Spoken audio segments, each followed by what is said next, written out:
কিন্তু একের হবে। আরে ভাড়াভাড়ি হবে। এ ভাই দেখ দেখ দেখ।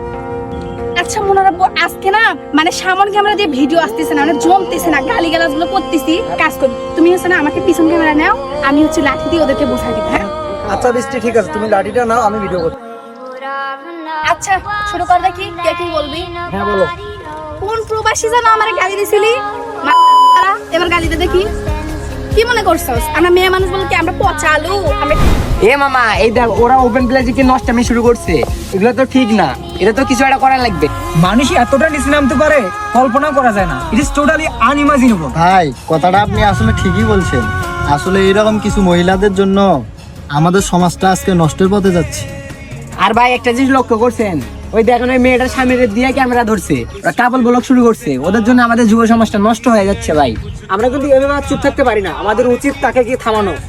ভাই ভাই ওই আপনারা ওই জায়গায় যায় কি করবেন?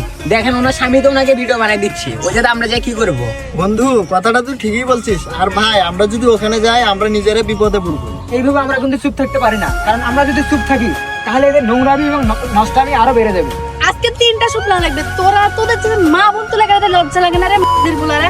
আমি কাউরে সাথ দিতে পছন্দ করি না। ওই যে ভাইয়া আর আপু যদি কিছু মনে না করেন ভাই কথা বলি। হ্যাঁ বলেন। আচ্ছা দেখতেছেন না আমরা ভিডিও করতেছি, এখানে এসে আবার ডিস্টার্ব করতেছেন কেন? আচ্ছা কি বলবেন বলেন তো? আপনারা যেভাবে অশ্লীল ভিডিও করতেছেন পাবলিক প্লেসে, আপনারা বলেন তো এগুলো কি মোটেও ঠিক? ধর্মিয়া আপনি জ্ঞান দিতে আইছেন, আমার ওয়াইফকে দিয়ে আমি কি করবো সেটা আমার ব্যাপার। আপনি জ্ঞান দেওয়ার কে? আপনার জ্ঞান আপনার কাছে রেখে দেন।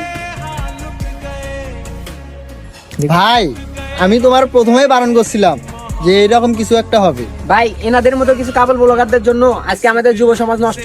আমরা যেভাবে হোক এনাদেরকে থামাবো। দেখেন ভাই, আপনার সাথে আমার কোনো পার্সোনাল কোনো শত্রুতা নাই, তবে আপনার ওয়াইফকে দিয়ে যে আপনি এই ধরনের অশ্লীল ভিডিওগুলো করাচ্ছেন, এতে কিন্তু সমাজের অবক্ষা হচ্ছে। আপনি নিজেকেই কোশ্চেন করেন, আপনি কি সম্মান নিয়ে কোথাও যাইতে পারেন? আপনাকে হয়তো সরাসরি অনেকেই কিছু বলে না, তবে পেছন থেকে আপনার সমালোচনা সবাই করে। এটা যদি আপনি বুঝতে পারতেন তাহলে আপনি হয়তো আজকে আপনার এই ওয়াইফকে দিয়ে এরকম পাবলিক প্লেসে এই অশ্লীল ভিডিওগুলো করাতেন না।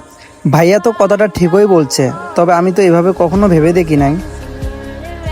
আসলেই তো আমি কখনো ভেবে দেখি নাই। হ্যাঁ আপু, আপনাকে একটা কথা বলি, আপনি যে এই ধরনের অশ্লীল ভিডিওগুলো সমাজে ছড়িয়ে দিচ্ছেন, এতে কিন্তু আপনার সম্মান কখনো বাড়তেছে না। জি ভাই আপনি ঠিকই বলছেন, আমি এভাবে কখনো ভেবে দেখি নাই। বৃষ্টি ভাই কিন্তু কথাটা ঠিকই বলেছে, আমিও কিন্তু এভাবে কখনো ভেবে দেখিনি। ভাই আপনারা ভিডিও করেন, তবে আমাদের কোনো বাধা নাই। আমাদের কথা একটাই, আপনারা এমন ভিডিও করেন যাতে সমাজের মানুষজন আপনাদের ভিডিও দেখে কিছু শিখতে পারে। আপু আমাদের কথাতে যদি আপনি কষ্ট পেয়ে থাকেন তাও আমাদের কিছু করার নেই, তা আমাদের দায়িত্ববোধ ছিল। আপনারা ঠিকই বলছেন, আমাদেরই ভুল। আপনারা যে আমাদের কথায় নিজের ভুল বুঝতে পারছেন, তাতে আমরা অনেক খুশি হয়েছি। আশা করব আপনাদের কন্টেন্ট দ্বারা আমাদের সমাজের মানুষ উপকৃত হবে।